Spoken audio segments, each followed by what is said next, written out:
Hey, this is Clayton, and I got a question recently from a woman who is struggling with a certain thing that she continues to do in all of her social interactions that she's looking for some advice on. And it's something that's so common, I wanted to make a video on it because I think a lot of you will be able to relate to it and get some value from this video. So here's the question. Hey Clayton, I'm having a dilemma. I feel very compelled to be too nice with everyone to a point that it feels almost fake. I am genuine in my expression of care and interest in the person, but after a while it almost seems exhausting when I don't get good reciprocation. I then feel unworthy, and I feel like the other person has no interest in me. I've tried with much success being as real as possible, meaning being significantly less enthusiastic and sweet, as I used to give off in my first impression, and I've noticed that people are much more willing to carry on a conversation with me this way. Why is that? My real problem is trying to remain in a state of not giving a crap about how an interaction goes, because the less I care, the more of a connection I end up getting, which is really confusing. Sometimes I feel so compelled to revert back to my old patterns of being too nice when interacting with someone of higher status as well. So how do I release this intense need of mine to control the dynamic of my daily interactions? I've struggled with this forever, and sometimes it gets to me so much it ruins my mood for days. Please help me. Well, first of all, you've got a great level of awareness, and that says a lot about you. The fact that you are aware that this is a tactic of trying to control the interaction, you're already taking steps in the right direction. And what really is going to solve this problem, what is going to allow you to, let's just not even say solve this problem, but what's going to allow you to transcend this pattern and perhaps begin to show up in interactions in a new way, is going to be a greater awareness of what's actually happening, married to acceptance of what's been happening as well. And I'll explain that in a second. See, it can be really easy when we notice these behavior quirks that we've got in life, to judge them, to shame them, to reject them, and to become really at odds with ourselves because we don't feel like we have control over them. And ironically, the way to keep a behavior that you got that is on autopilot or that is happening unconsciously, the way to keep that stuck within you and continue to operate is to continue to resist it, to continue to fight it, to continue to shame and reject it. Because as you are doing that, you actually support it and keep it in place. Now, what some people do is they get so at odds with that pattern that they finally make a decision. They say, all right, I'm going to just not give a crap anymore. I'm not going to care about anything. And that reaction might look like I don't give a crap now in social interactions with people. But see, that can end up coming off as a try-hard strategy as well, because secretly it is still in reaction to another part of yourself that feels inauthentic. So the point of reference for that new behavior is one that you're rejecting within yourself, which actually just breeds more inauthenticity. So the solution, or the way to begin to transcend this, is to find somewhere in the middle. Because I'm not necessarily sure if you are really caring what people think so much that you're being inauthentic, that the solution is suddenly to let go of everybody's approval and just to stop giving a crap altogether. Because that just seems like it's inauthentic to a part of you that is possibly core as well. So the way to begin to move into a place where you can be more creative and you can actually connect with people in a way that seems authentic, that not just seems authentic, that is authentic, is the first step is to realize that you are not alone with this pattern. You are not alone. You are not the only person that is suffering from this affliction. This is a human problem. It's not a personal problem.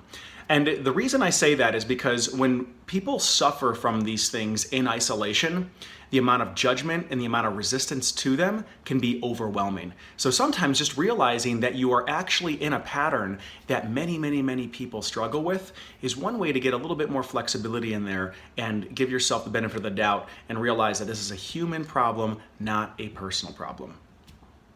The second step is to begin to look for the positive intention of this behavior. So what I mean is that it's very easy to judge this when we think, well, I'm just looking for validation. I'm trying to control the interaction. I'm being inauthentic. I'm trying to lie to the person. I mean, that's a very hard thing to accept about yourself, is that is what you are ultimately doing, is trying to lie to the person or trying to control the interaction. And it can be very easy then to shame and reject that. However, let's go a level deeper. You're most likely trying to control the interaction for what? What would controlling the interaction give you?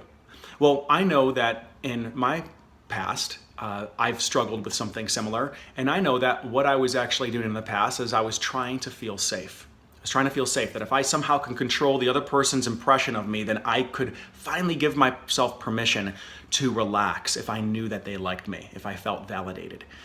Now, that's a very different intention than trying to lie to the person or trying to control the interaction, but rather I realize that, oh, there's a part of me within this interaction that is actually just trying to feel safe. And how I'm trying to feel safe is a strategy that seems like it's limiting my authenticity. Do I really want to do that anymore? So already there's a little bit more curiosity, there's a little bit more awareness of what's actually happening, which can begin to loosen things up a bit. Another positive intention for this type of behavior could be that in the past, it has allowed you to connect to someone or feel validated or feel like you belong to a certain group of people. Many times these behaviors come from our past. They come from when we were little kids, and performing or feeling like we need to be someone that we're not was a way that we were able to ensure our belonging to our mom or dad or our social circle when we were kids. And most likely it actually worked. That it actually did give us the connection. It gave us some validation. It allowed us to feel like we belonged. And now what we are experiencing as you get older and more aware of some of these patternings that have been installed in the past is you become in touch with the limitations of them and how perhaps they are robbing your interactions of authenticity. And as you can look in the past and begin to see that this was a solution at one point to a problem that did serve a purpose and it was effective at one point, perhaps you can begin to thank the pattern for being there and actually see that it did serve a purpose, and it's not here trying to sabotage you. It's not here trying to hold you back from life, but rather it's just got its own little positive intention that it's been trying to put forth and meet your needs in these ways that seem outdated. Now, another reason why people may try to control someone else's impression of them is because they have an inability to control their own anxiety in the interaction internally. So they are feeling that they need to control their own emotional state by managing the other person's emotional state outside of them. So again, the positive intention is managing my own anxiety through some external means rather than actually slowing down and possibly managing it within me first. So that's step 2, is finding the positive intention. And as you begin to unwrap and unpack this positive intention, you can have a little bit more compassion for what's happening. And you can start to see that this strategy or way of being is not actually trying to hurt you. It's not trying to sabotage your relationships. It's not trying to hold you back in life. It's just outdated. It was there serving a purpose. It did a great job at getting you to here. Your heart's beating. You're still alive. And it has served you up until this point. And now it is time to upgrade it. And then the last step, which is something that I did just allude to, which is beginning to identify where it did come from. Identifying that a younger version of you adopted and created this strategy as a solution to a problem when you were younger. Many of the clients that I've worked with who have this type of patterning may have had critical parents or a critical parent where they felt like they had to be somebody in order to get love from them, that they didn't feel good enough the way that they were, so that they had to somehow put on an act or they had to manage some type of image in order to get approval from the parent. And in many cases that actually worked. And then the installation of that program stayed with them as they got into their adult years, and they still continue to do that, unknowing that it actually came from their past and it's something that they've been doing all along. So when you can see that it came from the past, you can again have a little bit more acceptance around it and realize that it was a solution to something that happened to you, and it did a great job at getting you to where you are now, to where you are alive, where perhaps you haven't been outcasted by your family and you still belong in many ways. And that begins to loosen the grip of this pattern to where you can then begin to enter into interactions with people from a place of curiosity. So when you are in an interaction, when you feel that begin to come up, this pattern of perhaps wanting their approval, this pattern of being too enthusiastic or being inauthentic, rather than immediately judging it and resisting it, which then just holds it tighter in place, you can begin to have a little bit more curiosity around it and say, oh, there it is again. Got it. I'm looking for connection right now. I understand. I'm trying to feel safe. Oh, okay, got it. I'm feeling anxious right now and I'm trying to manage the other person so I can deal with my own anxiety.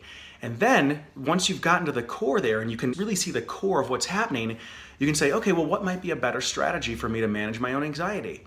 Is there a way that I can connect with myself before interacting with this person? Maybe I need to go into the bathroom and take a couple deep breaths and tell myself I'm okay and that I love who I am and I completely accept who I am right now. And then I can go back out there with a greater sense of curiosity, knowing that perhaps what's coming up is just a younger version of myself in this interaction that's being triggered.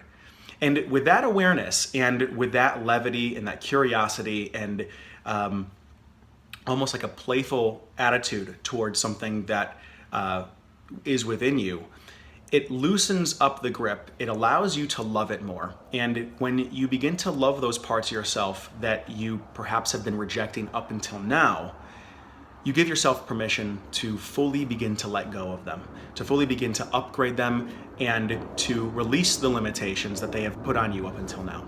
My name's Clayton Olson, and if you enjoyed this video, please like it. Please add a comment below if there's anything you want to add or ask a question about.